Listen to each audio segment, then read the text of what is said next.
Hey, what's up guys, Kellen here again with Droid Life, and today we're taking a look at HTC's second big phone release of 2017, aka the one you're supposed to care about. Yes, I'm suggesting the U11 just go away, and HTC probably would agree with me because they want you to focus on this guy. This is the HTC U11, and I've had a chance to spend the last few weeks with it. So this time around, HTC not only is giving you an upgraded package, but they have a carrier partner and even tossed in a special hardware feature to try to make this phone stand out.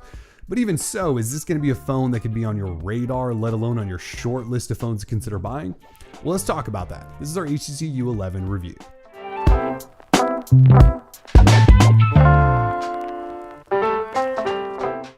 Again, the U11 is the second major phone from HTC this year, following the U-Ultra.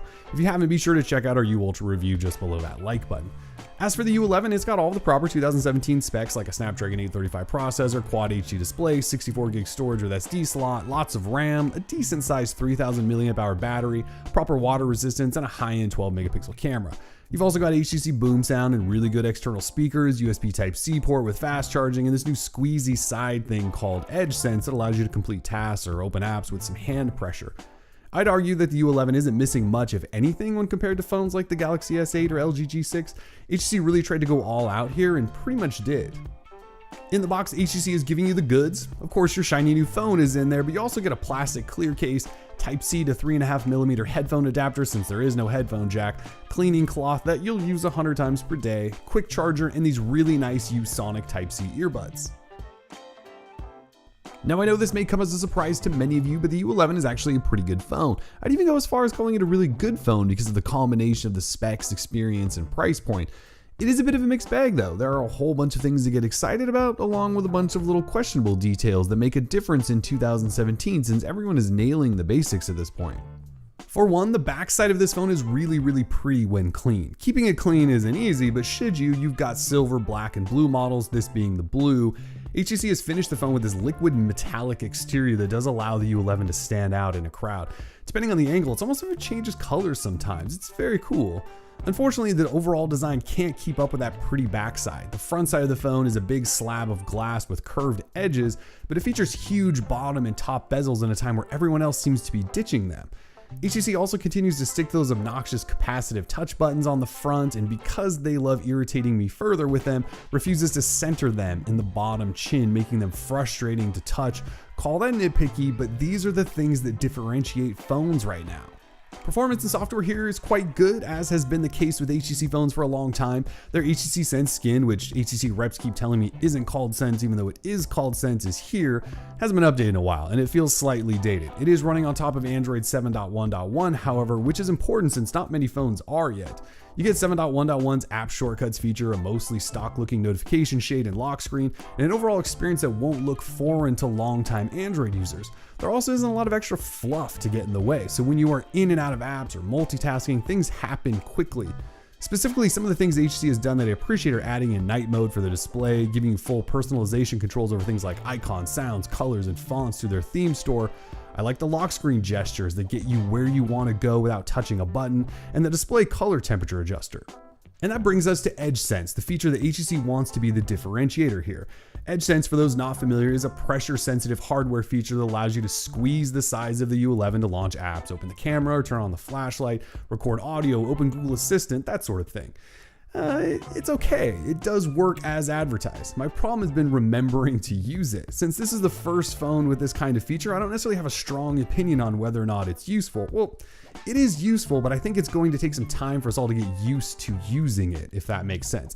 In theory, it makes a lot of sense to do things without having to press a button, similarly to how their lock screen gestures work. But there is training there needed in order to make squeezing the U11 a natural move. So I'll say that Edge Sense is still a cool feature that might allow it to stand out. Is it a feature that gets you to buy the U11 over something else? I don't really think so, but I do hope it sticks around and others adopt similar ideas like this. The camera on the U11 is quite good. My issues here are that it's slow to load and often slow to fire off that first photo. I can't tell you how many times I walked away from a situation thinking I shot 3 to 4 pics and came away with 1 to 2. Hopefully speed issues can be addressed in software updates.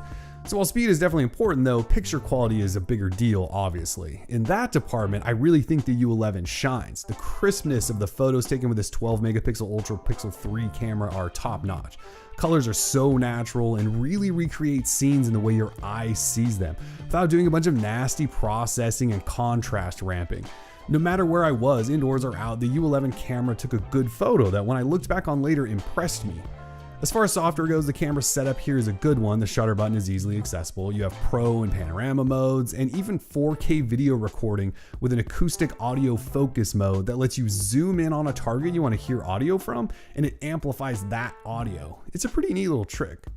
In the battery life department, even though this phone features a smallish 3000 milliamp hour embedded battery, I'd give battery life a thumbs up. Each day I'd charge the U11, hammer on it with 3 to 4 hours of screen on time, and get through a day. It's too bad they couldn't fit a bigger battery in this thickish phone, or they might have had a huge extra selling point here over competitors. Either way, you'll get at least a full day on a single charge, plus you always have quick charging to fall back on. Moving on, let's talk about audio for a second. HTC is one of the Android manufacturers that has always pushed audio, and with the U11 that doesn't change. Of course, the phone doesn't have a headphone jack, and that will annoy many of you. However, they are including a little adapter to let you use your own headphones, or you could use the really good Usonic earbuds included in the box. With these new Usonic buds, you get active noise canceling, really rich, deep bass, and overall audio clarity that I really wasn't expecting from in-box headphones. They create sound profiles for your ears and really are an impressive set of buds. If you're in the type who cares about external audio, well, Boom Sound is here and as good as ever. The external audio on the U11 is about as good as it gets for a smartphone, as has been the case since HTC first introduced it. So what else is there to talk about with the U11? Well, even though there's a lack of carrier partners, I would point out that the HTC version and Amazon sold version, which is unlocked, does work on AT&T, T-Mobile, and Verizon. So in reality, it is kind of available to everyone. At $650, it's not the cheapest phone. It's going to be a tough sell with the OnePlus 5 around the corner, since that phone will likely match the U11 spec for spec, yet dropping at a lower price. But the U11 still is $100 cheaper than the Galaxy S8 and on par with the LG G6. I feel like I should point out that the phone does feel somewhat wide in hand, but it's not overly large even with a 5.5-inch display. The width is probably noticeable to me after coming from the Pixel and Galaxy S8, two thinner phones.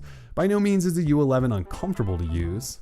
And again, the IP67 water resistance here is nice to have as well. The fingerprint reader is one of the quickest I've ever used and rarely misfires, and the experience from inbox to out is really pretty great.